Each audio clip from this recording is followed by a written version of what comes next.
ariko nkanjye se mbivuge bivuge sheri bivuze bigarukiye ahangaha njye ntekereza njye niyongereye imyaka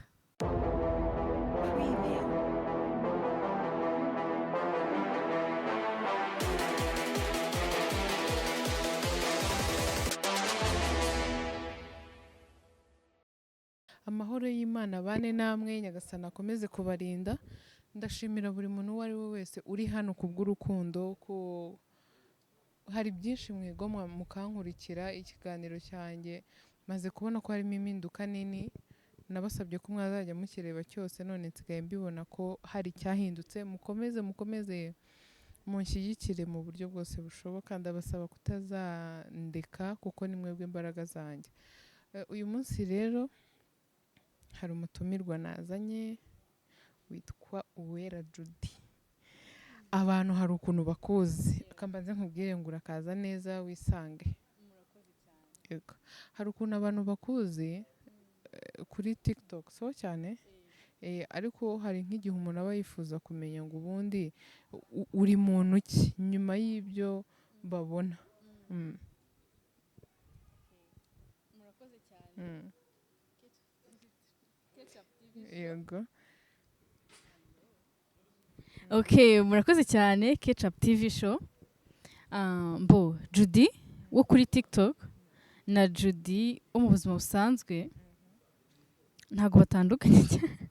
Rahira. Nukuri kw'Imana. Umuntu tubona kuri TikTok ntago atandukanye cyane n'uwo ndi kumwe nawe hano kano kanya. Ntago batandukanye cyane n'uwo mu rugo. Ntago batandukanye cyane. Gusa ahantu batandukaniye Judy wo mu rugo akunda kurya. Ko bitakugaragaraho. Ntago bigaragara. Umubiri wanjye waranyobeye. Oya ni byiza ushima Imana ko bitagaragara. Uzi ari nkanjye. Wajya kubona ukabona ndangana gutya itama ndira. Oya se ako nanjye ndayafite. Ariko nitwiyiza we ntago dukabije. Hari ikintu kimwe nifuza kukubaza. Hari igihe ikintu cyiza mu kavuyo ariko biba byiza nanone hari ikintu umuntu avuga ukumva kije mu kavuyo yego nta wari wabipanze ko kiri buze ariko nanone ukumva kirimo akandi kantu katari keza. Yego. Kandi umuntu aba yakoze ku bushake. Yego. Niyo uhuye n'umuntu wowe nkunda ukuntu umeze. Iyo uhuye n'umuntu ugira ngo mwari musanzwe muziranye umusuhuza nyine wishimye ariko ukabona nk'umuntu ahise akubwira wenda uramubwiye twazakoranye ikiganiro wishimye uri guseka ukumva arakubwiye ngo ukora iki ngo kandi mu by'ukuri mpamya ko akuzi. Mpamya ko kureba. Ariko mwahura ukumva arakubwiye ngo ukora iki nawe ukora ibiganiro nk'iby'abandi se nawe urabaza uri kubaza iki uwo muntu ni irihe somo aguhereza? Uwo muntu ikintu bisa nk'isomo.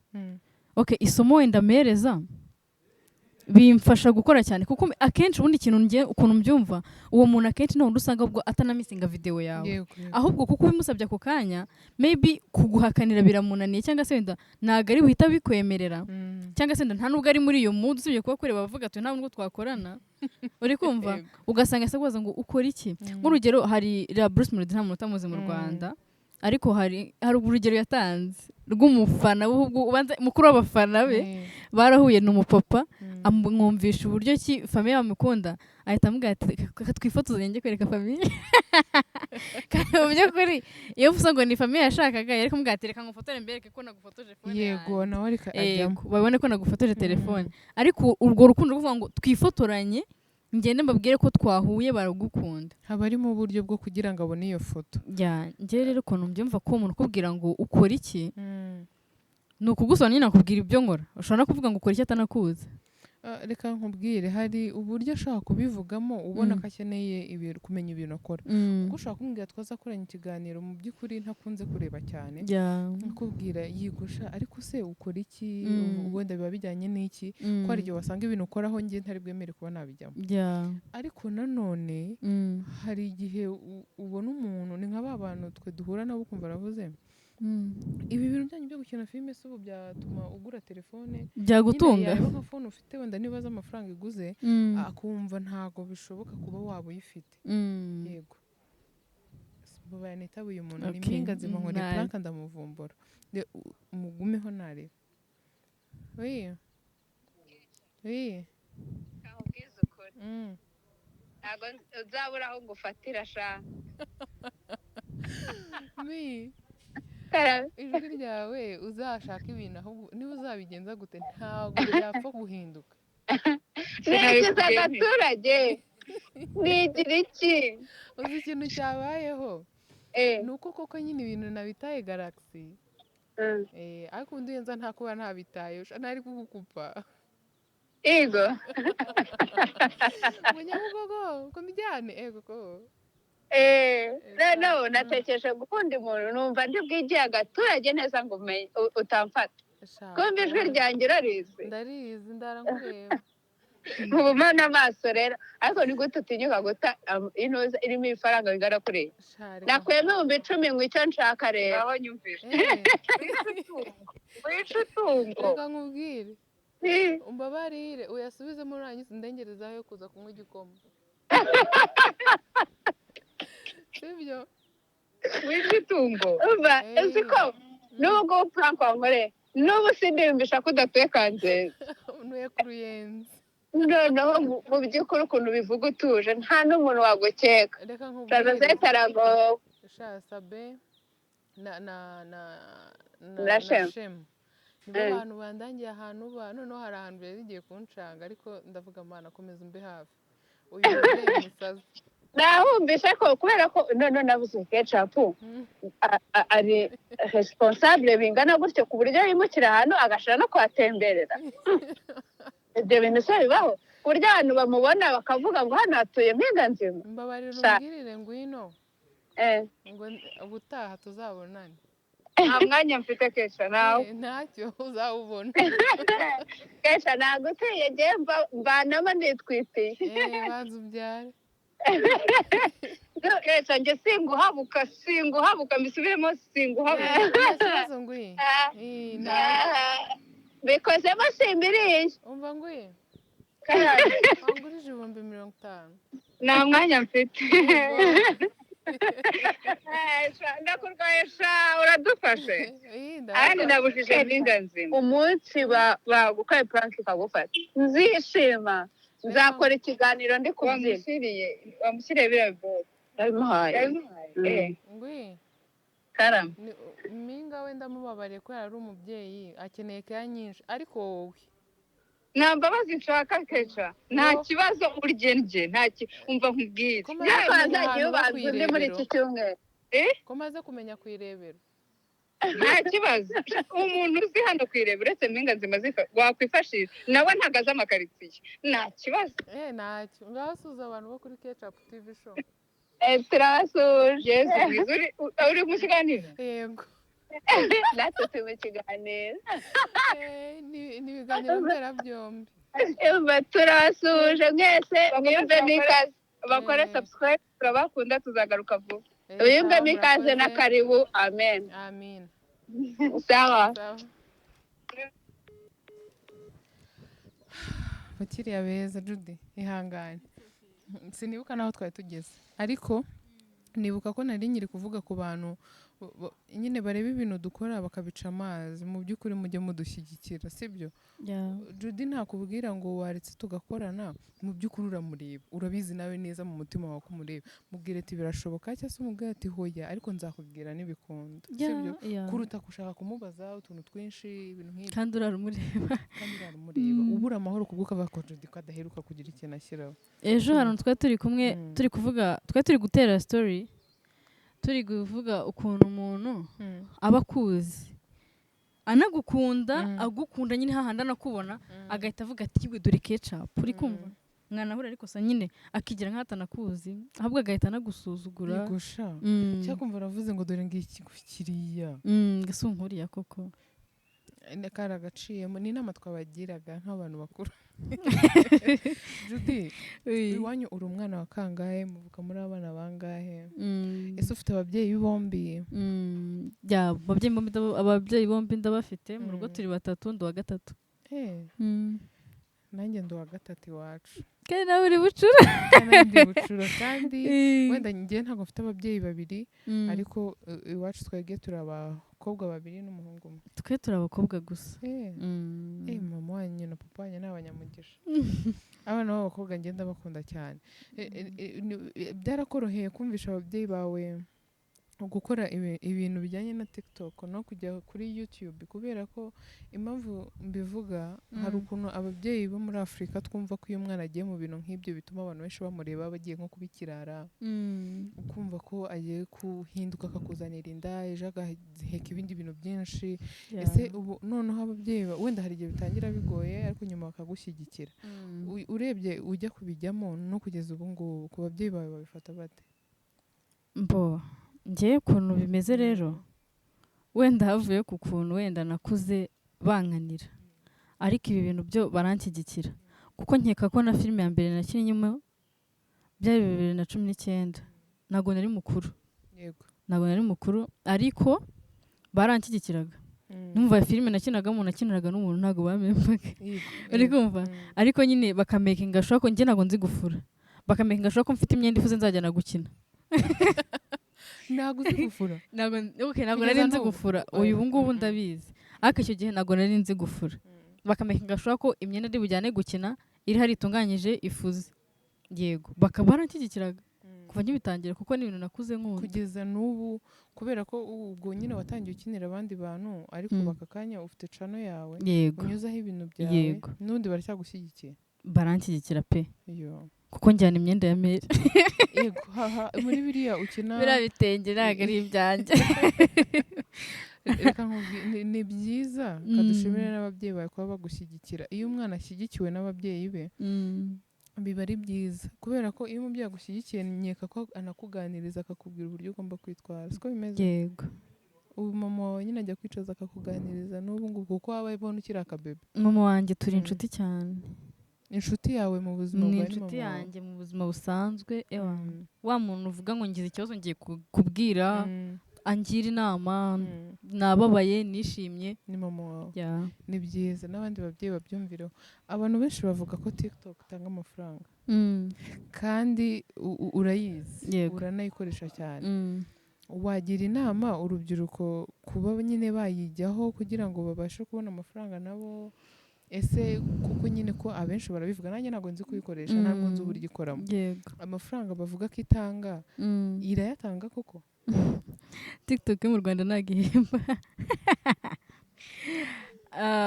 bambabarire kubivuga ariko niko kuri kandi akariho karavugwa yego TikTok yo mu Rwanda ntabwo ihemba yego ni nk'uko n'ubundi nafata video nkayishyira kuri WhatsApp ni nko kwishyira kuri WhatsApp bariya baviewer bari abantu umubare w'abantu bakurebye kuri WhatsApp ni umubare usanga kuri TikTok nyine zira views nuko ni wowe uzireba ukazishimira ukazibika ukazibika noneho wenda zo ukuntu zimeze niba kuri WhatsApp uyu munsi video ishobora kurebwa n'abantu 1000 ejo ikarebwa na 500 bo bagenda biteranya ugasanga ugize 5 ejo ugize 2 ibihumbi bingahe ugasanga nyine yego mu buryo bujyanye n'amafaranga byo wapi yego hari impamvu mbikubajije ni amahirwe nyine nagize kuba ndi kumwe nawe kandi icyo kintu umeruka kukibazwa n'umuntu wa hafi yanjye yarambwiye ngo ese n'ubundi ko wafunguye YouTube channel ngo wagiye ngo no kuri ngo TikTok ngo hariho amafaranga menshi abantu bataba muri ibi bintu bazi ko ngo habaho amafaranga naravuze ariko nzakubaza yego umuntu wabimbajije uri kubyumva ahubwo wenda uzi ikintu ngiye ntekereza umbwire nimba ari byo ishobora gutuma hari n'abandi bantu benshi bakumenya sibyo kandi wenda hari igihe abantu bakumenya bikakuviramo izindi nyungu ariko atari amafaranga avuye kuri urwo rubuga uri gukoresha nyine urumva TikTok ikintu ikora nkawe Ketchup ushobora kuba ufite business ariko wandeba kuri TikTok ugasanga ndakurikiranwa cyane ugasanga nshobora kukwamamariza ukagira nyine business yawe ugasanga hari ikintu kinini kiyongereyemo. Ni muri ubwo buryo nyine TikTok igufasha ko wenda ibintu byawe kumwe uko birebwa cyane umuntu ashobora kukwifashisha mu kwamamaza business ziwe. Yego. Nabyo ntabwo ari bibi. Urumva ni ahantu ushobora kugaragara nanone ukahabonera andi mafaranga mu bundi buryo. Ariko icyo ngicyo abantu nizere ko bacyumvishije cy'uko TikTok ubwayo gutya ako kanya itaguhereza amafaranga. Nta gihemba pe. Ndetse kuba idahemba nta gihe kigera ukumva ntabwo uzongera kuyikoresha. Njye nkunda TikTok. Mana we. Ivuyeho. Sinzi ukuntu byaba bimeze hagize nk'umuntu uza akambwira ngo Judy ndavuze ngo TikTok uyiveho uyisibe nyine account unayikureho uveho burundu. Umuntu yewe so byabaho. Uba wumva hari limit ufite y'ibintu bizajya binyura kuri channel yawe cyangwa ibiriho nyine uzajya ukomerezaho bibi ibyo ngibyo.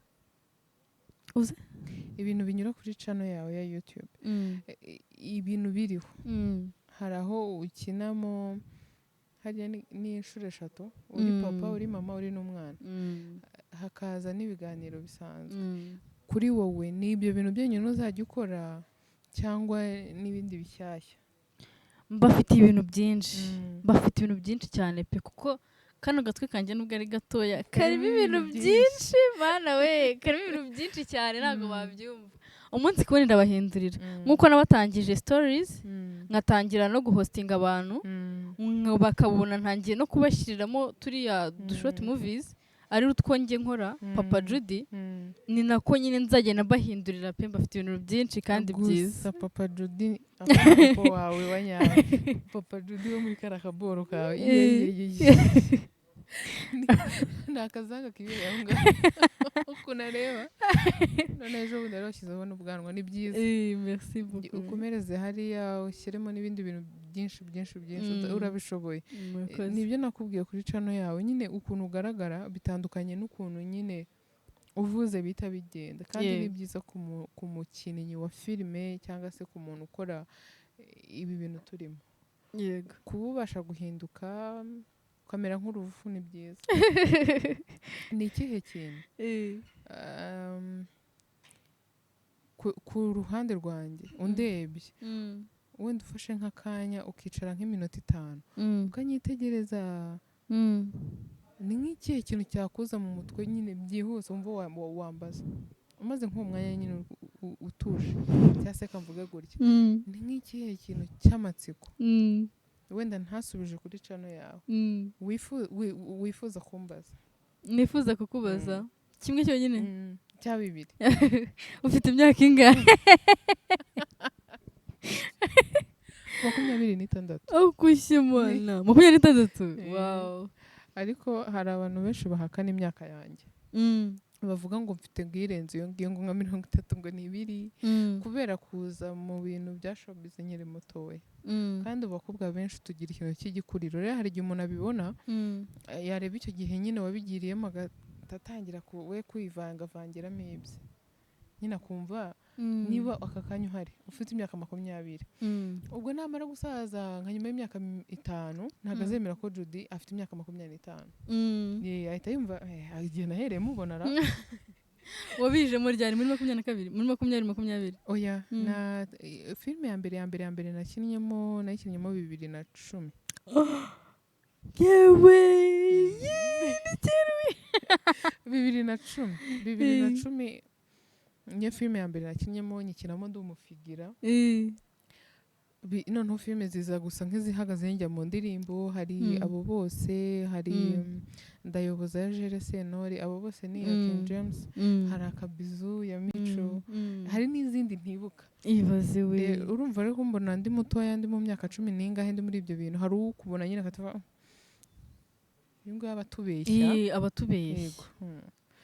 None se mana we ibi bintu rero mbitekerezaho by'abantu bakugira umukecuru ndavuga ngiye ibi ntago ndabimaramo igihe nuko nyine Imana igira gutya ikakuhera umugisha ukibizamo ikakublessinga. Ariko nkanjye se mbivuge bivugishe bivuze bigarukiye ahangaha njye ntekereza njye niyongereye imyaka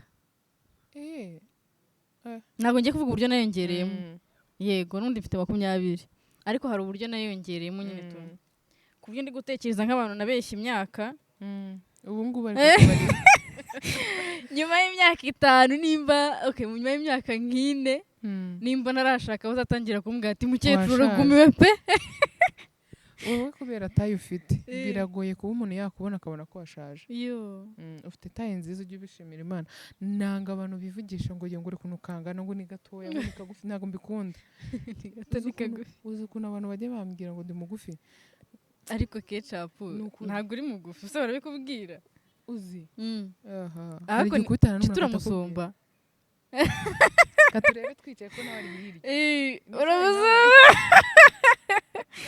noneho kuba umusumba bivuze ngo uri muremure hari nk'igihe ngwitana n'umuntu akatambwira ngo wowe rero ngo kuba kuri mugufi akatavuga ibintu byinshi nicecekera ariko uzi hari akantu nekeje ngiye kukubaza mpita mvuga ngo uzagaruke dukore part 2 kwa Judy kuko mise numva ngize utuntu twinshi nzaza cyangwa ubarize hano ukuntu nyine abantu banga kuganira ni ukunguka abantu bafite amacano bamera araganira kandi ibi bitekerezo agize aka kanya ubu bigiye kutabihanagurika oya ntabwo bihanaguritse twapanze ko tugomba kuzakora game mutwandikire muri comment ngewe na Judy tugomba gukora game muduhitiremo iyo tuzakora uko yaba imeze kose upfa kuba nta buzima bw'umuntu tugiye gushyira hanze mu bibazo cyangwa se ubwacu twiyandarika ibintu nk'ibyo muzaduha ibitekerezo mutwandikire mutubwire game twakora mubona yaryoha kandi twabasha muzatwandike apa ni kurira ibikuta kuko ntabwo twayishobora twameneka pe ariko iyo mubona ishoboka muzatubwire tuyikore tuzayikora vuba baravuga ngo hadi ni deni ubwo ngubwo tubagiyemo ideni kandi si byiza kumaramo umuntu ideni igihe kinini ibintu abantu bavuga ko iyo mu ntoki hari kukurya nyine hakuryaryata atari byiza kuhashima ahubwo ugomba kujya gutya ukahasoma ngo uri bubone amafaranga uya se urabizi ntabwo nari mbizi nari ko ubizi ngo umbwire niba wemera ko ari byo ibyo bintu se buriya nibyo ntabwo ujya wumva mu kiganza hari kukurya ukuntu wumva ushaka kuhashima rero abantu benshi bavuga ko ngo batahashimamo gutya ahubwo ngo uhasoma muze kutubwira nimba ibyo bintu ari byo cyangwa atari byo buriya se nibyo sinzi ariko ketchup uratoragura amafaranga narayatoraguye reka mbatere story natoraguye amafaranga kera ko ndi umwana ejo bundi rero njye n'umugabo wanjye twagiye kugura umugati ahantu tuwugurira tuvuye mu modoka mbona igipapuro hasi buriya ndwara amaso pe hari ibintu biri kure ntabwo mba mbireba neza ariko na nijoro niyo cyaba kiri hafi nshobora bishaka kunsaba kwitegereza neza ariko ari umuntu mba mubona aho kereka akantu gatoya hasi hari igipapuro inshuti zanjye uzimuze inshuro nakirebye nzi ko ari amafaranga nanjye kuvuga ngo amafaranga wari yatoraguyeho nsanga yagiye arambaza ko wari watinze ndambwira nari ndi kubona ari amafaranga ngiye kuyatora arambwira ati ufite ikibazo ndabonaga ari amafaranga bataye ariko ubu ngubu nta muntu ugita amafaranga muri iki gisobanuro hari umuntu ugita amafaranga ushobora kumara umwaka uri gushaka umuntu wataye amafaranga ukamubura ariko kera narayatoraguraga hari abantu abavandimwe banjye uwitwa iyo nkuru nari ngiye kubabwira nzayisubiramo hari ahirya hari umukire umerewe nabi nabyo ndaza kubivugaho ngushimire wakoze cyane kuza kuganiriza abantu ba hano kwa ketchup namwe mwakoze kutwakira Imana ibahe umugisha cyane mwakoze kudukurikira